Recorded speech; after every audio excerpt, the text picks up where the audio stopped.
आगामी मनपा चुनाव के मद्देनजर कुछ लोगों की भूमिका इस पर बड़ी ही महत्वपूर्ण होने जा रही है।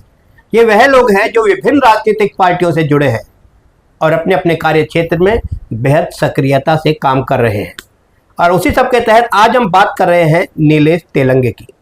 नीलेश तेलंगे शिवसेना शिंदे के एक जिम्मेदार पदाधिकारी हैं और अपने कार्य क्षेत्र में बेहद ही सक्रियता से काम कर रहे हैं। हालांकि आगामी मनपा चुनाव के मद्देनजर नीलेश तेलंगे की भूमिका क्या होगी, क्या वे चुनाव लड़ेंगे और यदि हाँ तो किस प्रकार से उनकी रणनीति होगी और किस प्रकार के उनके मुद्दे होंगे, तमाम सवालों का जवाब जानने के लिए आइए बात करते हैं नीलेश तेलंगे से। नीलेश जी नमस्कार। नमस्कार राज भाई, आपका और क्राइम रिपोर्ट चैनल का आपका शिवसेना शाखा में बहुत बहुत स्वागत है। धन्यवाद। नीलेश जी, जब आपने राजनीतिक क्षेत्र में कदम रखा था तब क्या परिस्थितियां थी या वह क्या कारण था कि आपको सक्रिय राजनीति में कदम रखना पड़ा? नमस्कार, मैं नीलेश दत्ताराम तेलंगे। मेरी शुरुआत 2005 से शिवसेना परिवार में हो गई। जब भी 26 जुलाई 2005 में बहुत बड़ी बाढ़ आ गई थी मुंबई में, और टाइम पे समय पे पूरा शिवसैनिक मतलब एक ऐसा पक्ष था कि खाली शिवसेना मुझे दिख रही थी कि हर जगह पे शिवसेना जाके बाढ़ में से पब्लिक को बाहर निकालना, जिसकी गाड़ी फंसी है उसको बाहर निकालना, और हम लोग घर घर के जाके हमारे कंधे के ऊपर से पानी जा रहा था, तो पानी जा रहा था उस समय पे हम लोग घर पे जाके खिचड़ी वाटप करना, धान्य वाटप करना, ये काम करते करते हम लोग को जो नागरिकों ने जो सामने से हमें प्यार मिला, जो प्रेम मिला नागरिक मतलब वहाँ पे रहने वाले रहवासी से, वो प्रेम देख के हमारे में ऊर्जा और निर्माण हो गई और हम लोग शिवसेना पार्टी में सक्रिय काम करने के लिए हम तैयार हो गए। राजनीतिक तौर पर अपना आदर्श किसे मानते हो? ऑफकोर्स मैं हमारे गुरु, हमारे हिंदू हृदय सम्राट श्रीमान बाला साहेब ठाकरे, इनको मैं गुरु मानता हूँ कि उनकी मतलब 80% समाजकरण और 20% राजकारण उनका एक हेतु है, वो उनको मैं 100% गुरु मानता हूँ। जब से आपने राजनीति में कदम रखा है तब से क्या क्या काम किए? मैं राजनीति में 2015 से यहाँ पे भव्य आरोग्य शिविर का आयोजन किया हूँ। वैसे मैं यहाँ पे टाटा हॉस्पिटल, केम हॉस्पिटल के जो मेन डॉक्टर है उनको यहाँ पे बुला के मैं महिलाओं के लिए कैंसर शिविर का आयोजन किया हूँ। मैंने बहुत सारे तहसील के दाखले, आधार कार्ड शिविर और ज्येष्ठ नागरिक और विधवा महिला है और जो हैंडीकैप है उनके लिए जो आर्थिक योजना, जो शासकीय योजना है, वो बहुत सारे लोगों को मैं यहाँ पे मिला के दिया हूँ। ज्येष्ठ नागरिक को मैं हर साल छाता वाटप, छतरी वाटप का जो कार्यक्रम मैं हर साल उनके लिए रखते आया हूँ। और वैसे ज्येष्ठ नागरिकों के लिए हर सोसाइटी में, हर चाल में, हर एरिया में, मंडल में मैंने 100 से ज़्यादा बेंचेस उपलब्ध करके महानगर पालिका मार्फत दिया हो। और मैंने सोसाइटी चाल में हर साल मतलब 2015 से हर साल मैं वहाँ पे कचरे के डब्बे उनको पुराना महानगर पालिका से जो सुविधा है वो सब पुराने का काम वहाँ पे मैं करते आया हूँ।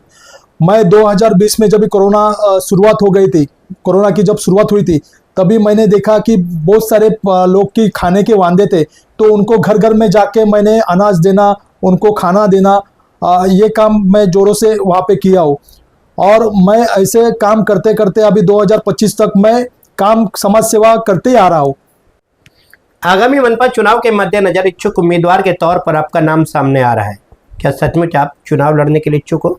हाँ, मैंने जो अब तक 2015 से अब तक समाज सेवा किया हूँ, अब तक मैं संघर्ष पक्ष के लिए मैं 10 साल से दे रहा हूँ।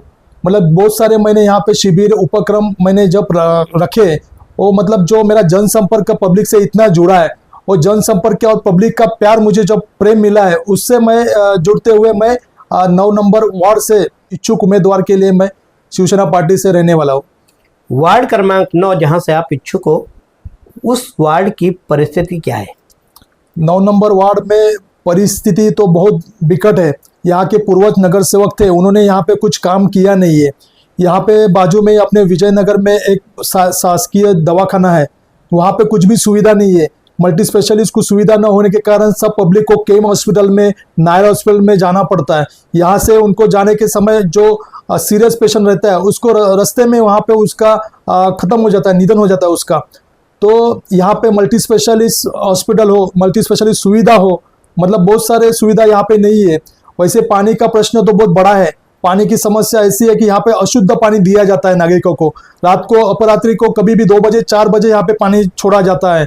वो पानी का कुछ समय नहीं है, मुबलक पानी यहाँ पे नहीं मिल रहा है। शौचालय की परिस्थिति इतनी विकट है, शौचालय की परिस्थिति मतलब टूटे फूटे शौचालय चाली के लोग वहाँ पे यूज कर रहे हैं। गटार लाइन है वो पूरा डैमेज है, यहाँ पे चलने के लिए अच्छे से रास्ता नहीं है।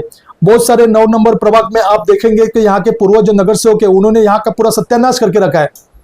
चुनाव की घोषणा हो चुकी है, अगर आपको चुनाव लड़ने का मौका मिलता है, समय कम है लोगों तक पहुंचने के लिए, किस तरह से चुनाव प्रचार किया जाएगा? हमारे पदाधिकारी है, हमारी युवा सेना, हमारी बहुत बड़ी ताकत हमारे पास में महिला आघाड़ी है, हमारे यहाँ पे युवती सेना है, हमारे जो पदाधिकारी है वो घर घर में जाके घर घर में यहाँ पे इतने साल में उन्होंने क्या संघर्ष करना पड़ा, पानी के बारे में संघर्ष करना पड़ा, बिजली के बारे में संघर्ष करना पड़ा, अनेक ऐसे मुद्दे यहाँ पे कम नहीं है। क्योंकि नाला सुपारा एक समस्या का माहिर घर बोलते हैं, हमारे इसमें मराठी में शब्द है माहिर घर, वो समस्या की बड़ी ये नाला सुपारा है।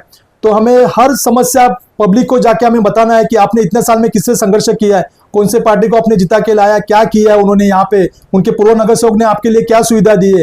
ये सब जाके हम लोग घर घर में जाके कैंपेन करके हम घर घर पहुंच के समस्या पब्लिक को बता के, नागरिकों को बता के हम लोग हमारा काम करेंगे।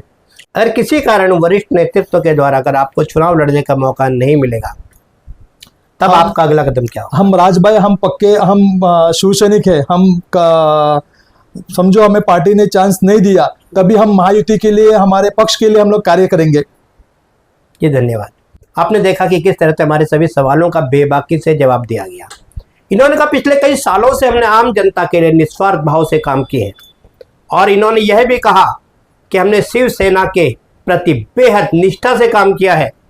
वरिष्ठ नेतृत्व के द्वारा उन्हें चुनाव लड़ने का मौका भी जरूर मिलेगा।